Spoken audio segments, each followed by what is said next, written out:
Hi, it's Leela, the proud poly kinky queer slut.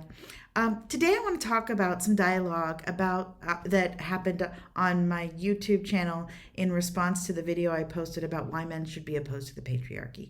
And I'm going to just quote this comment because I completely agree with every single word that is said here. And I think it's a cautionary tale for those of us who are trying to do the right thing in opening up the world for our children, but maybe unaware of unintended consequences. And so this is something that I, as a parent, really appreciated hearing. And I would like for to just put it out there as part of the dialogue that those of us who are in the process and actively trying to make sure men don't get defined by a preset of parameters need to make sure that we are also being conscious of not pigeonholing men into being something else. So here's the comment. Gender isn't the end all be all, but it's not just your genitals.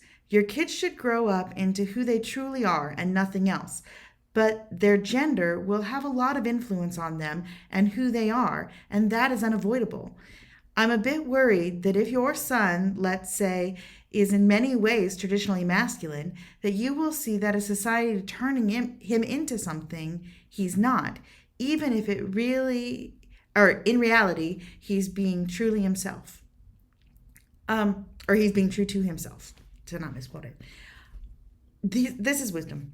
These are wise words, because we do need to be conscious of our own biases. And I, as a person who is fighting for this change, I need to be very conscious that I am not applying my biases to my children and to the people around me. And that when I'm presented with a person who is displaying characteristics of masculinity or strong femininity for that matter, that I'm making a point of checking my own biases and assumptions and being cautious about that, and not assuming that they are something artificially shaped by society, but instead really approaching people as who they are and allowing for their authenticity to be something that doesn't necessarily match with my own.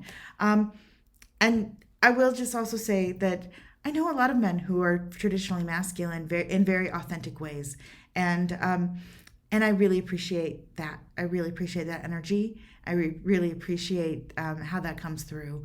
Some of those men are assigned men at birth. Some are not. But yeah, there's a lot of beauty in letting people be who they are. And I appreciate this person who commented for engaging in the dialogue, but also for giving us something that I think is an important part of the conversation, and something for those of us who are fighting the patriarchy to keep in mind. This is not about vilifying masculinity. This is not about undermining masculine strength and the sense of authentic masculinity.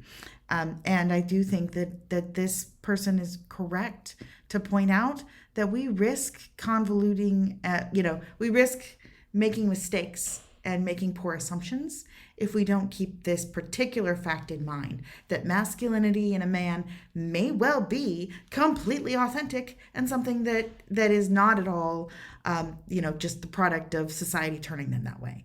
So thank you very much. I'm Leela, the proud poly kinky queer slut. I very much appreciate you all listening, and remember, you can ask me anything. Have a great day.